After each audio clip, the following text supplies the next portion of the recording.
Hello friends. पिछली बार हमने psychoanalysis का बेसिक कॉन्सेप्ट समझा था। दिमाग की शक्ति से ऑब्जेक्ट्स को मूव करना या कंट्रोल करना बिना फिजिकल कांटेक्ट के। आपने कहा कि आपको टॉपिक फैसिनेटिंग लगा और कुछ लोगों ने अपने चाइल्डहुड एक्सपेरिमेंट भी शेयर किए, जैसे स्पून बेंडिंग या पेन को माइंड से मूव करना। क्या आपने कभी ट्राई किया? अगर हाँ, तो कमेंट सेक्शन में अपने एक्सपीरियंस जरूर बताना। दोस्तों, क्या आपने कभी किसी चीज को बिना हाथ लगाए मूव करने की कोशिश की है? क्या हुआ? पेन गिरा, मम्मी से डांट पड़ी और एक बार सोच लिया ये सब बस फिल्म में होता है। बट वेट, साइंस के कुछ एक्सपेरिमेंट्स हैं जो एक नए सवाल को जन्म देते हैं।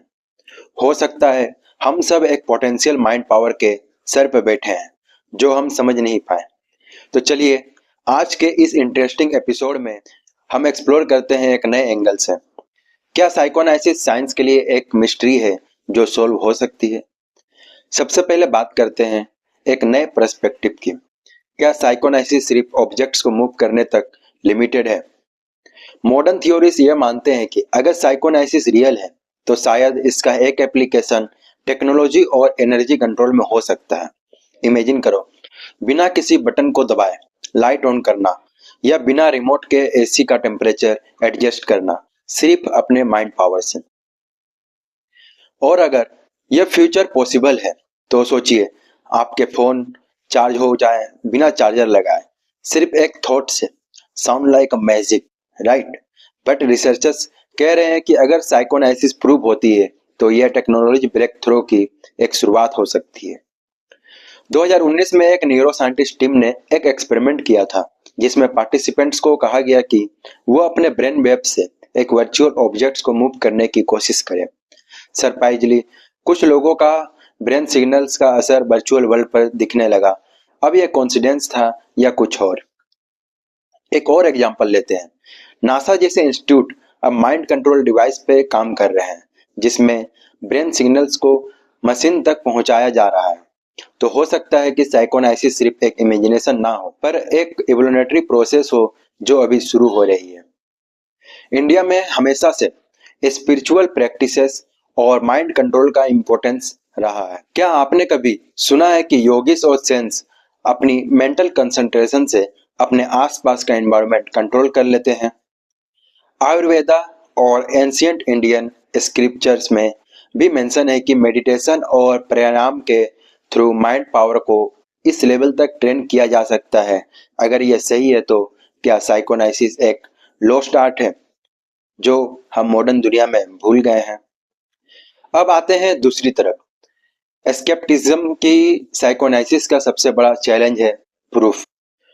लोग कहते हैं अगर ये रियल होता तो अब तक कोई दिखाता कि पेन टेबल से उठा सकते हैं, और ऑनेस्टली ये बात सही है।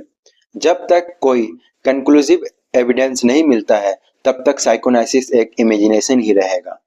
साइंस हमें एक सिंपल चीज सिखाती है, जो दिखता है वही सच है। लेकिन एक और पर्सपेक्टिव यह भी है कि साइंस को इवॉल्व होने में टाइम लगता है। जैसे इलेक्ट्रिसिटी के एग्जिस्टेंस को प्रूफ करने में सेंचुरी लग गए, शायद साइकोएनालिसिस का टाइम अभी नहीं आया है। अब सोचिए, अगर एक दिन प्रूव हो गया कि साइकोएनालिसिस रियल है तो दुनिया कैसे बदलेगी? हॉस्पिटल में रोबोटिक सर्जरी बिना किसी फिजिकल कंट्रोल के हो सकती है। स्पेस एक्सप्लोरेशन का फ्यूचर चेंज हो सकता है क्योंकि एस्ट्रोनॉट्स अपने माइंड से स्पेस क्राफ्ट कंट्रोल करेंगे और आपका घर का काम भी आसान हो जाएगा, सिर्फ एक थॉट और पोछा लग गया। यह एक गेम चेंजर होगा जो टेक्नोलॉजी और ह्यूमैनिटी के फ्यूचर को रिडिफाइन करेगा। तो दोस्तों, साइकोएनालिसिस एक ऐसा टॉपिक है जो साइंस और स्पिरिचुअलिटी के बीच एक ब्रिज बनाता है।